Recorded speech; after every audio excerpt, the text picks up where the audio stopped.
We are back with the THREATCON 1 podcast. Patrick, my man, how are you today? What's up? Doing great. It's a wonderful day. We've got a good one today. Thank you to all of our listeners. THREATCON 1 podcast, the place to be to talk about emerging threats with the people who matter. We've got Cynthia Kaiser from Halcyon today joining us. Cynthia, thank you much for taking time for us today. Thank you so much for having me. It's great. Hi, Cynthia. Give us an idea of who you are, what you do. You've got an amazing background, but I'd rather have you tell our listeners what it is that you do and like what gets you out of bed every day. Great. So I left FBI after a 20-year career there in the middle of last year. And, I'd gone into the FBI and I wasn't always doing cyber work. I did counterintelligence, WMD analysis. But I was always kind of this thread of Asia, like looking at the technology intersection with national security. And then I found myself in 2016, 2017, I was a daily intelligence briefer down at the White House. And if you do that math, that's like when there was a lot of really disastrous and hard cyber events going on. And I had that front row seat to how the US was calibrating its response. But I also had a front row seat to seeing some of the most powerful people in the world's eyes be afraid of what people on keyboards were doing thousands of miles away. And for me, that was that moment where I'm like, cybersecurity and the countering cyber threats is the national security challenge of our lifetime. I don't want to do anything else. Came back to the FBI. I didn't do anything else the rest of my time there. Ended up as a deputy over our FBI cyber division. And I had all the cyber threat intel, the engagement with all the critical infrastructure owners and work with the White House, Congress, anybody we needed to do to try to build those coalitions around countering cyber threats. But you're in government for so long and you're in the cyber kind of realm for so long, and you see that the best practitioners, they know cyber and they've been in the government, but they've also been in industry, right? You have a mix of both. And so I knew I really needed and wanted to go out into industry. And I found myself talking to this new startup called Halcyon. and it was in the ransomware prevention space. And that appealed to me because I talked to a lot of people on their worst day at the FBI, right after they had an attack, and being able to actually think about how to counter it was really great. I had a fantastic conversation with the CEO where he goes, Cynthia, I don't want you to think this is a crazy idea, but I want to make ransomware against hospitals terrorism. And I laughed. I said, I'm not laughing because I think you're crazy. I'm laughing because I have a multi-point policy proposal and I think that needs to get done too, right? So what gets me up every day is thinking about this is solvable. We can change behavior. We can do things. We can educate people. And now I'm over here. I'm building out a ransomware research center where we're bringing different parts of industry together, really having that be that industry one-stop shop for all things ransomware, including ideas for how we can counter, how we can do operations to make sure that these actors don't harm the people across our societies. I love it. Hey, I live firsthand. My wife's a nurse. And so I think one side is I've lived the IR side, working in IR on the medical side of things. But yeah, the other thing is firsthand having someone that went through a major, probably the largest or one of the largest medical healthcare facility breaches. I think seeing that firsthand, it's this has real impact on lives, patient care, and people. Oh yeah. So that's definitely something near and dear to my heart. Yeah, it kills people, right? I mean, we should be able to live in a world where ransomware doesn't kill people. I think there's options. I think there's things we can do, right? Let's start there. Yeah. Then let's start doing other things. I love it. I love your energy around it too, because I think that's where we kind of sit at Volncheck, which is we know we're solving a big problem, right? And it's a problem today. There's problems that are going to happen tomorrow, but there's also problems down the road, particularly around ransomware. And, I think let's come back to your federal past, but give us an idea. Tell our listeners kind of what are your research efforts focused on right now? There's definitely some AI component to it for sure around ransomware. We're dying to know kind of what you're seeing and what you guys are doing to try to really just look at this, eradicate it, and just change this behavior, in your words. So you mentioned AI. That's a huge area of research interest for us. And it's something that I did a lot at the FBI too. I, I got really concerned, like as we were starting to see adversaries, I would say play around, right? Experiment in that other people are reading this, like people maybe who aren't in the technology realm, they hear, oh, they're integrating AI. That automatically must mean they're better, right? That automatically must mean they're right. That they're going to do these like terrible things, and you'd see all this panic around a table, and I'm sitting there looking, I'm like, this isn't even AI. These people are talking about. You can imagine if people bug the phones of everyone, and even in your organization who's talking about using AI, and half of it wouldn't even be AI, right? So like, let's get a better handle on this, right? Like, let's go step by step. What are the ways in which you go across the attack chain and AI can improve it, or you can use AI? Let's track that over time. So every 6 months we started saying, now what's China doing? Now what's cybercrime doing? And like, even when I was there, I remember I showed the director, I was like, you can have the simple version or the really complex version that goes into details. And he's like, I want the complex one, right? Like, I actually want to see what they're doing. And there's a lot of like appetite for this, I think, because then when you start understanding the nuances of it, it's less scary. And it also helps arm us for actually being able to counter that niche use instead of having it be this kind of AI monster behemoth out there that no one knows what to do about. Right. Like, we're just so scared of it because we think it's going to be this like totally new wave of innovation on attacks, on technology, on infrastructure. And it's like, we could probably do this, Well, I mean, like, we can calibrate ourselves to be accurate, right? Like, and to accurately counter threats where we're finding them. And we're seeing AI being integrated in a few key ways. But what I'd say is it's not fundamentally changing the nature of ransomware operations. Yeah. What it is, I think, changing is some of the economics of ransomware, and it's making some discrete tasks easier. Let me like unpack that a little more, and happy to go in further. But one way in which AI is really good right now is it makes lies believable. It's like a lot easier to lie if you have AI. And so that's where you see the initial access. And initial access really has ramped up in actors' ability to be able to write convincing phishing emails at scale. They don't have to do that much research to try to tailor those phishing emails or send out those phishing messages. They're able to more rapidly exploit vulnerabilities as they come out into the wild because they just know you can know about them sooner. And they're able to start, and I think we're starting to see this. We saw Scattered Spider over the summer using this a little bit in some of their help desk manipulations, using deepfake video to be able to, like a new type of social engineering. And when you think about that, I hear some of the ways in which some deepfake videos have been used, and I'm like, oh shoot, I would have fallen for that. Like, as a person in security, I think I'm not going to click the email. I know. Can I give you a small example that's like somewhat relevant this week? One of my daughters, who's 14, has a friend, and her mom took a picture of our dog Pepper, used an AI app, and basically built an entire video of Pepper dancing dressed up to like some rap song. And everybody in my family thought it was hilarious. And my immediate thought was, like, I could send that to my parents and they would think it's actually real. Like, Pepper learned how to dance to a hip hop song in a pink tutu.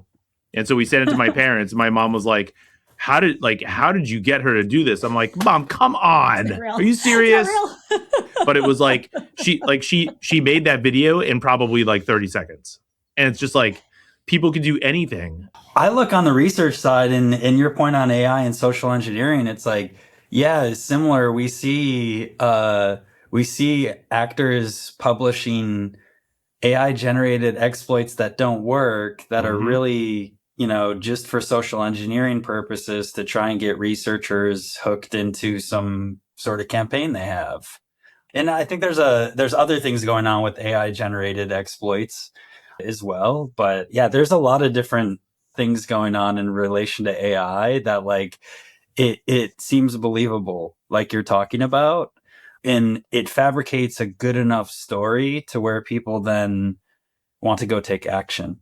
I think is what you're talking about. And it's pretty pervasive. It is. And, you got that kind of, okay, it makes it more believable and it feels so realistic and it's not something we're expecting. So it's a little more effective. I think it's where you probably see the most actual utility and actual good actors, good, sophisticated, advanced actors using it. But like these novices who couldn't do a ransomware operation to save their life earlier are trying to use AI. Yep. That's where I'm most worried. I think the script kiddies are back. Right. But they're worse than ever. Yeah. We just published an alert last week at Halcyon where we reverse engineered some malware that came in from a new ransomware group. And what we discovered is they'd done such a poor job of vibe coding and like shading it all together that there was no master key when they encrypted. For anyone not understanding that, like out in listening land, it means you can't decrypt it. The actors can't. If you buy a decryptor, it's not going to work. It's gone. Like those files are corrupted forever. That probably wasn't on purpose, right? That seems like an accident. It seems like poor. Well, I think more. It's like there's just more noise as well. Exactly. Like even on the detection side, with more script kiddies or whatever you want to, we need a more modern term for the vibe code kitty. Maybe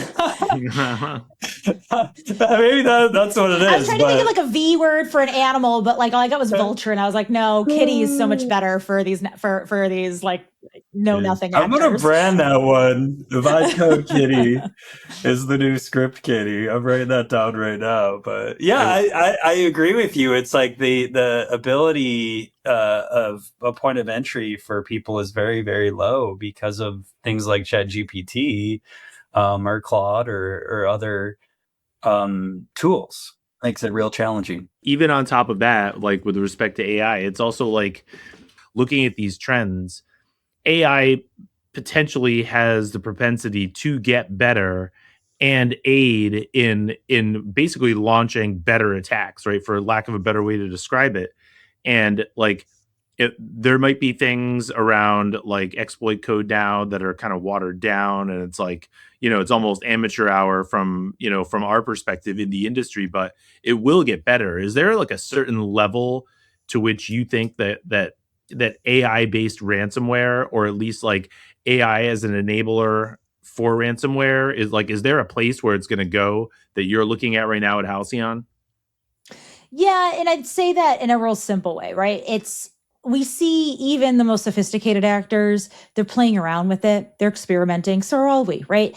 But experimenting, it leads to success later. Like that's what researchers do. You research it, you fail, you figure out ways through, and you get better and better. And right now, we wouldn't see the advanced ransomware groups. Let's think like the ones that have huge market share, Sheilin, Akira, et cetera. Like they're not going to use a ton of AI because they're already really effective. Sure. Like their operations already have a higher success rate. So why would they introduce a way to have a low success rate? But they'd be foolish if they're not playing around with it, figuring out how to make it more successful, knowing, how to be able to pivot when you can actually chain together an effective operation using, MCP or whatever kind of protocols you want to really go out there, find the world of exploits and put it together in a good way. I feel conflicted when I think about where we're at on AI now, because it's not as bad as it could have been, but it's probably a little better than I thought we were going to be at this point. And so that's my expectation. My expectation is like we really are seeing the discrete attacks or discrete tasks. You build that out, right? You keep adding more, you experiment more, and then you're finally going to get to that point where you can actually make it, you say, oh, when I do this on my own, I'm less operationally effective. That's the scary point for all of us in this space. Yeah. So like, I think what's interesting there too is like, if you go back to your past life, working in the federal government, working for the top leaders in the federal government from a threat intelligence standpoint, give us an idea of like where you think that's going relative to government defenders who like, for all intents and purposes are having to track this from a national security standpoint. Give us an idea of like kind of like what led you to coming into the private sector also, But, it's always great to hear some of the juicy things that you couldn't talk about then, but you could talk about now. So here's what I'd go on two different components. One is just I was excited to come to industry because I got to use cutting edge technology in a way that the federal government just isn't positioned to integrate. And while that always kind of had us a little on the back, right? Especially like FBI, we're like, we don't have the money for the technology, or like, we don't have black box funds like some of the agencies I won't name. Still, we were able to only be a little bit behind in that technology race. And what we made up for that, or what we made up for there, is we had really great insights, right? We had great intel that's coming in you could only get. FBI, the intelligence community, they still have that. But the AI tools that we're all using in industry are just so much better. The data we're all getting in, especially from like customer telemetry, all that, like we're able to process it in a much faster way that I worry a lot about the government and their ability to keep up and do what they're supposed to do, right? Which is go out and do a search warrant on a server abroad, because you and I can't do that. Right. And they can figure out the content that's being stolen, and they don't just see the things going across the internet and it looks like it's being exfiltrated. So I want to make sure we're enabling FBI and all those counterparts to be able to do their job. But you hear this like super thin conversation around information sharing, or like, oh, public-private partnerships. Like, we're just going to share more, and that's like going to magically make things better. And like, I was on both sides. Like, I've been preaching that, for a long time, and that's not right anymore. Like, what would we do? Would we give them all our data and it's in a database because they can't evaluate it? Like, we have to come up with a way in which like we're giving insights back over to them, and it's actually helpful, because all of us we want to counter the bad guys, right? We're an industry, like we're doing our products, we're doing our thing, but we all are here because we want to stop bad things from happening and enable the FBI to do that. So, that's, I guess, like when I think about the big difference between industry and government, and how much I've even seen that widen in the 8 months since I've been gone, I worry about that. But like, if you want to get into more like kind of juicy, okay, what did I really see in terms of trends, right? When I was on the government side that maybe you don't see here. One thing I really started to wrap my head around is how there isn't really espionage anymore. There is, right? People are doing spy work, and they're doing this. They're setting up their cyber operations, oftentimes just to get information. But it's so much different than it was in the past, and it can pivot really easily into attack. And I think that this like dividing line people put in their heads, we more and more we're getting to this sense of this isn't right anymore. And like two good examples of that. One, Salt Typhoon, a lot made of the collection of the content of high profile individuals. And that's bad, right? We all don't want that.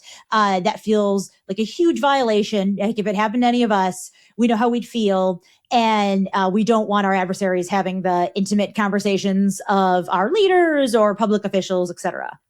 But I'm going to say we, because I was in that realm too. We all chose to be high profile. We all chose a public face. We all chose to become targets, right? And we got to make those choices along the way, knowing that could happen, knowing that we could be targeted, and that is typical spy on spy activity. But the 14-year-old phone records that were stolen by China and Salt Typhoon, and that kind of mass hoovering up of data that you need to do to be able to identify the targets you want to go after for content, where they were, who they were talking to, how long they talked to each person, all of that. Like, I don't want China having my kids' data. That's not typical spy on spy activity. Yeah. And it pisses me off. Like, just, it really makes me upset. Right. And because like so many more people are swept up in this, and it's almost like this frog's been boiled. Like, there's all these operations now that if that had these operations had happened in 2017, we would have lost our minds. Like, I was there at FBI during the Russian targeting of the energy sector. We had like an entire White House led unified cyber group campaign around it. That's like a Tuesday now, right? Right. Like in the government. Yeah. And like, we don't seem to have like kind of understood like how much like worse it's gotten and Yeah. in that scope and how it's very different than somebody deploying a spy to a capital to gain secrets about a foreign policy discussion. Right. So that's number one. And associated with that, number two is how we are too focused on attribution and like the like really detailed nature in which people like want attribution. What I mean by that is like, let's take Iran. And when they attacked Albania a few years ago for some perceived political slight that we all would roll our eyes at, they effectively operationalized 14 months of espionage access and then conducted destructive attacks that included ransomware. And it's this wink nod, like, oh yeah, it's cybercrime. Like, you're never going to have a decryptor, right? Like, it's all intended to be destructive and it's emotional, political response to things. But that was espionage operation that quickly pivoted into this like weird realm of nation states using cyber criminal tactics to conduct this activity. And, you know, I sat in so many meetings where it's like, well, did this actor conduct their operation at like 8 p.m. or 2 p.m.? Because like maybe that means that it was like in their own private time versus it was like directed by the government. And I was like, no one would care if Cynthia Kaiser, FBI Deputy Assistant Director, like hacked China at 8 p.m. at night or 2 p.m. in the afternoon. Like, right? Like that would be the US government doing something. And it's the same way we should approach it, to me, in my opinion, right? Like it's, I really think like there's these like people get wrapped around the axle on this, but you basically need country level attribution to do something. But policymakers actually have to have some kind of an attribution to do something. We have to be okay with being like, it walks like a duck, it talks like a duck, it's a duck. It looks like a duck. Right? Right. Yeah. So that's kind of like my like outtakes from my time in government and like where it's changing and where private sector and government really need to recalibrate how they're thinking. I agree with you. I think number one, like there's very few people that can actually operationalize that level of information too.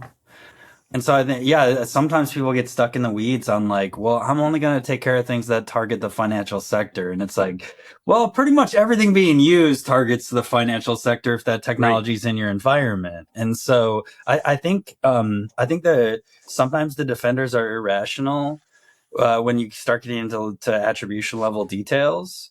And like only wanting to fix the things that they 100% know, which leaves them wide open. And I mean, I can kind of attest of like, you know, this year I went through and read most of the Black Basta chat logs. There's like no rationality behind Black Basta on like, other than like, is this technology in someone's environment? And do we have a public available exploit that we can weaponize, or is it a metasploit? Yeah. Like really simple, basic things that it's like attribution doesn't matter to them. Yeah. You know, scoring, any of this stuff. It's like, you know, is it on the internet? Can I, you know, do they have money to pay a ransom?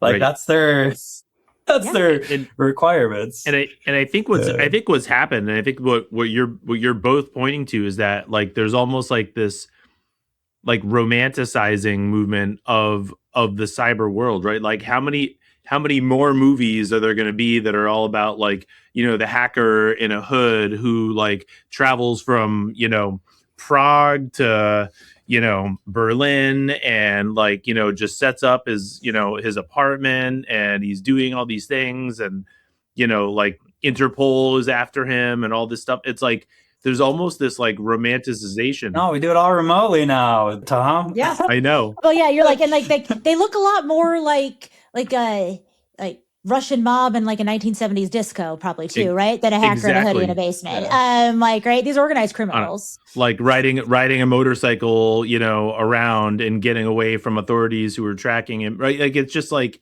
people are looking at this like kind of, I agree with both of you, like in the wrong vein, which is, you know, how do we get ahead of them is really more like how we should be thinking about this as an industry, because the reality is like, how many smart people do we have in our industry, and how big has this industry gotten with all the funding pouring in, with all like the rise of new technologies and new methodologies? Like it's great to know the TTPs. It's great to know sort of like the attack paths of specific threat actors, but like how do we close that gap to get smarter than them? And I think that's where like that's where we're, you know, at least for on the vuln check side, we're like always trying to solve this problem, which we know is a big problem. And the same thing at Halcyon. Like Absolutely. you're solving big problems for big customers, and it's almost like it's a preservation of the economy and and global safety, really, that we're really trying to get at. Absolutely. And, really getting at the behavior of these actors too, right? Not just like, hey, we've attributed this one TTP to this one actor set, but like getting at like, how do we know they think? How do we know they act? And then how can you proactively, and I say stop them with an asterisk of prevention's not really not possible, but containment very early on can be, right? And like if you mix the prevention and the really great things out there for prevention, and then you mix the containment, stop them at that first step. Don't let them get admin credentials. Don't let them get super level access to do bad things.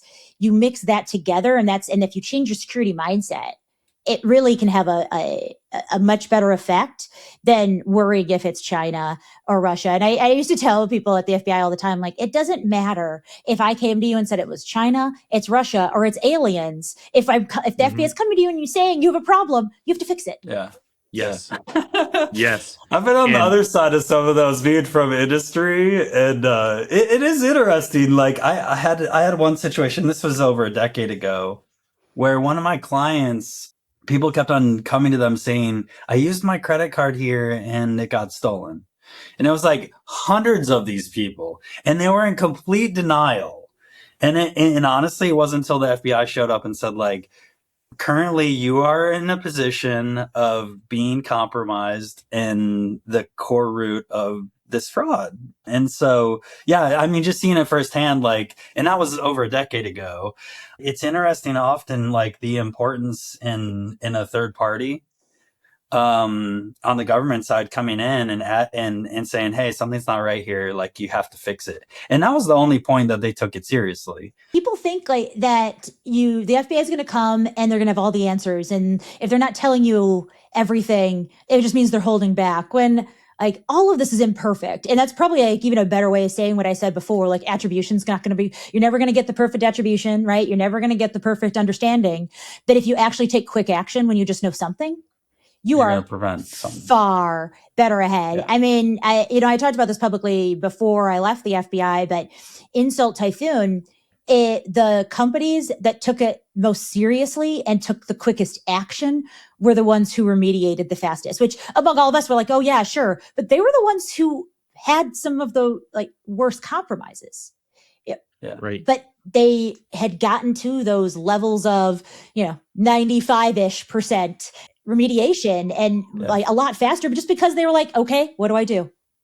Take it seriously, move forward. And so many people don't. I agree. The response time, the ability to respond, having a plan, resources to do it, like inaction is the number one thing. Kind of like I told in my story of like, it just spirals out of control. And the next thing you know, there's nothing you can do about it. And that creates a terrible situation. Whereas, from IR engagements I've been on in the past, it's like the ones that see something on a Saturday morning and call everyone they know and hop on it, even with major compromise breaches, like I've seen that they're back online on Monday because they took action. If they let it persist in the environment, they probably would have been in a much, much worse situation. So yeah, I agree with you. Yeah. Be proactive. And I think that's where, I mean, we were just in Vulncheck was just in a proactive security note by Forrester. And, part of what we're always trying to do is give teams the chance, right? Like give them the opportunity, to your point, Cynthia, fix it quickly, like jump on it, take it seriously. And that's what those are the signals that we're trying to give to our customers. And it kind of reminds me of like when you think about the correlation and the level of the threat when a 0 day comes out, right? So like looking at O days in a different view of there's so many different components. Like for us, Vulncheck, we're if we tell a customer that something's critical, we intentionally do not score something. But like thinking about that level of correlation between a CVE that is highly exploitable or actively being exploited in the wild. Give us an idea of your thoughts there, Cynthia, and like how that sort of like for your purposes, and particularly when you were back at the bureau, like that's just like one signal, right? Like there's a whole daisy chain of things that are important when a new O day pops up. There are, but I mean, I think at the FBI, when a new O day popped up and we started identifying it, it always was this race to notify victims, do remediation, not be non-transparent, opaque, non-transparent about it. But then also, you can't release something out if you know about an O day and you have like, you don't want it to be this like, the Log4j situation where it's just like free for all back in. You want to be able to have a fix. And I think that was always the tension of like, we know about 10,000 different points that are compromised, or 10,000 different networks that are compromised by this Chinese 0 day. But if you don't have a fix and we don't know how to remediate it, like how much do you go out? You can't just do like a blast of 10,000 victims and be like, everyone will keep it quiet. It'll be great. Right. And so like, how do you parse that? Like, how do you parse the letting people take remediation action on their own, but then also know that like that the data they have in their network isn't their own, it's other people's. And like we really had a lot of back and forth on so if FBI could do a proactive action where you could shut we always called it like slamming the doors on them, right? You remove like a web shell or something like that from a network.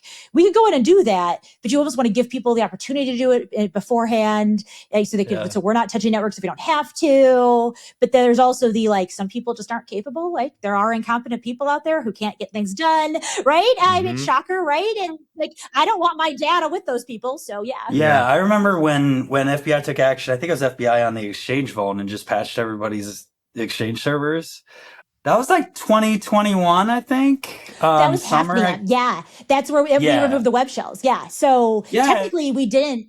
Yeah, we didn't remediate. We just they hadn't gotten on already, they couldn't come back in. Yeah, part of me has like had a theory that like, and it's funny I call it pop and patch. Yeah, but essentially it's like to some extent, right? You wish everyone, patched this stuff. But we know from the data that not everyone does. And so that I think it's a real challenge. I think like ultimately vendor automation of patching is probably the biggest thing that still is not happening. And so, yeah, I always looked at that Exchange thing as a pop and patch and maybe a little bit different, removing web shells. But it's like, to some extent, right, when organizations aren't getting things remediated, I think there's a technology problem from an automation standpoint in a lot of these technologies where fundamentally they weren't built with automation to remediate. And they tend to be things that live on the internet. Yes. Especially our edge devices, right? I was just going to say like end of life ones. They don't even have any, patches anymore. Correct. And they're still rocking and rolling on all these critical networks. Yeah, no, I mean, there's real risk to doing that. I think there's, I think FBI had to have a warrant in that instance or something. I don't remember. I don't recall. You probably know more. But yeah, it is certainly a gray area, but one that I think it's an interesting case study and kind of interesting time in that regard. So. And they've used it even more frequently since. It's basically a use of the way in which you do search and seizures. So you're searching for that web shell and then you're seizing, but like seizing is like either pushing the kill code or like removing web shell, doing something that removes access. Oftentimes it's like just cutting off the C2 communication, but you can't always do that. Like there's like, sure, you could go shut down the ports that are calling out on these end of life routers, but then the router wouldn't work. So then you're destroying it. Well, legally, you're not allowed to do that. It's hard, is what I'm saying. Like there's so many different components. Area. Yeah, it is. And you want to be respectful, but like also like who owns it and who are you being respectful of? The people who are the network owners. the folks who are in charge of the IT because maybe the CEO has no idea, they aren't patched, Yeah. or are you being respectful of the people whose data is there, which is a whole different like aspect. Like, who are you protecting? Yeah. How are you protecting? Right. And those are different. And that Yeah. certainly brings up the notion of an SLA, right? Like from a vendor EULA with an SLA attached to it. I like even just thinking about, to Patrick, to your point, network edge devices, right? Like Patrick just came out with some interesting research going back to the second half of 2025, coming out of like one of our data sources, which is the Vulncheck Kev.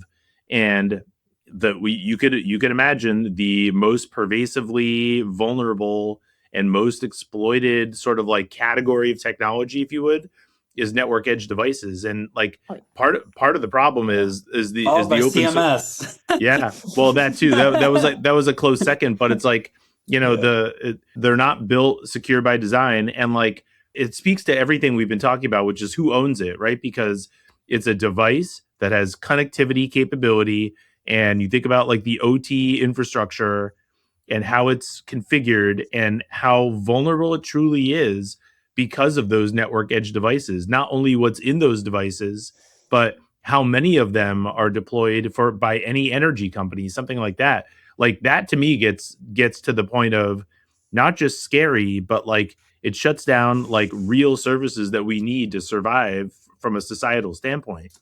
It does, and it's more complicated than people realize, especially in the OT networks. If you have certain legacy devices, it's not like you could go in and do the kind of operation I was just talking about, or you're just like, oh no, I just protected it. I just fixed it. Because maybe that fix breaks everything else down.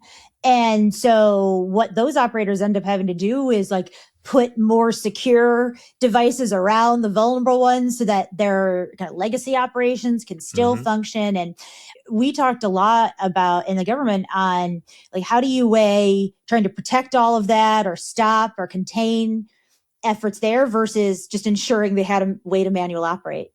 Like, do you just assume things could get compromised? You do the best you can, but you got to have a backup, and your backup is sometimes a backup plan, not a backup server. Right.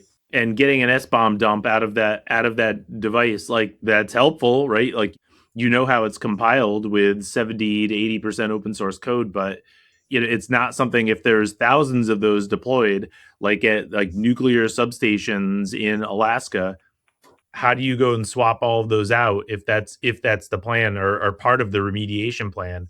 Thousands of devices that provide some level of critical capability for delivering whatever the service is, whether it's water or electricity. That to me is like probably the scariest area. And certainly we know that China and Russia have been targeting that for quite a few years now. And I mean, their attacks are only going to get better over time, and particularly with the area that you're focused in on, which is AI and ransomware. Cynthia, give us an idea on a final question of kind of like, where do we go from here? So a few areas, and kind of diving a little deeper into the ransomware aspect.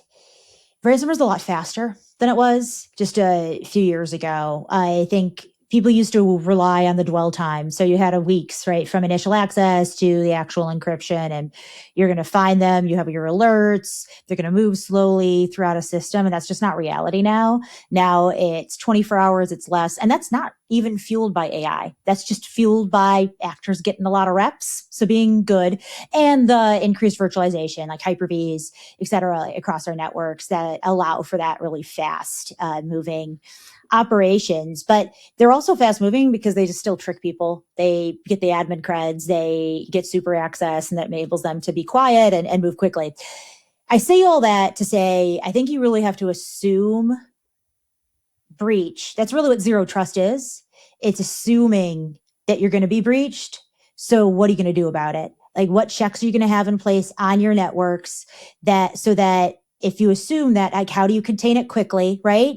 Like, how do you ensure you're not just protecting from vulnerabilities on your perimeter, but vulnerabilities internally, so that if somebody gets on, they're not then able to compromise a firewall that you thought you had that walled off like more sensitive information within your systems. It really, like, where you go from here, I think, is you have to use AI to fight AI. So AI-based behavioral detection, and I don't even mean an agentic behavioral blah blah blah. I mean, the ML neural networks, like that's mainly what Halcyon is, and it works really well when you have expertise to actually train it to be able to do something. But getting to that behavior point, right, where you can detect the behavior on the network. You're protecting the vulnerabilities on your network internally, not just externally. You're really thinking about all of your scenarios. You're not just building a wall. You're putting barbed wire at the top of your wall. You're putting alerts if someone gets over that barbed wire into your facility, making sure that your entire security posture isn't just electric fence. Like, is really important for the modern threats that we see today. The other thing I think we can do is there's a lot of conversation around industry helping government with offense, and some of that conversation makes me uncomfortable because I'm not sure I want just anybody being able to like target China and create some diplomatic massive situation. Sure. But man, we could do that against cyber criminals. Like if they're up on and they're sanctioned, it's been clear who they are. Their governments have had the opportunity to say these are government or whatever. Like, man, we could do a lot of stuff in the industry side and partnering. We could take back their crypto. From them, let's bankrupt them. Let's get back all the crypto back here into the U.S. Let's really take down, make it so that the economics don't make sense, and drive them, narrow them into the activity that doesn't cause life and safety problems. Let's make it a financial problem again and then go from there. So I feel like that's where we go from here. It's the assume breach, make sure you have the behavioral detection, like the internal checks that you need to have.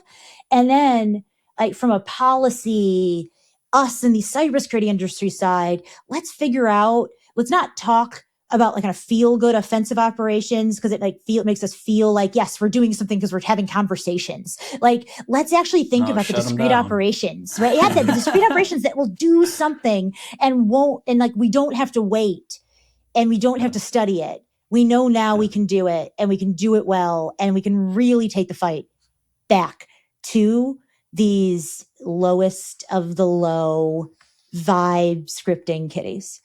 I love it. We're using it. Vibe scripting kitties. There we go. I have one last question. Okay. And I know we're running late, but on the topic of ransomware, right? What's your perspective on when someone should or shouldn't pay a ransom? So in incredibly rare situations, I've absolutely advised paying. These were situations where it was a specialized healthcare facility where people were going to die or become paralyzed. And I think the ransomware actors figured that out too. And they came back and said, $50,000 is your ransom. Honestly, there's lines, you can say you're never going to pay, but we all have to have some risk calculus lines there. And even Cynthia Kaiser, who does not want you to pay, that is my default. There's times. And I say that to say, mostly you shouldn't pay. And the reason you shouldn't pay is you're making it better business to pay. But then you're also making yourself a more fruitful target in the future. You pay once, they think you'll pay again. Come back. Right? These affiliates, this economy of subcontractors. They're not just a subcontractor for one company, for one ransomware. They just might have another one on the shelf. We've seen reinfection within days of remediation from a different one.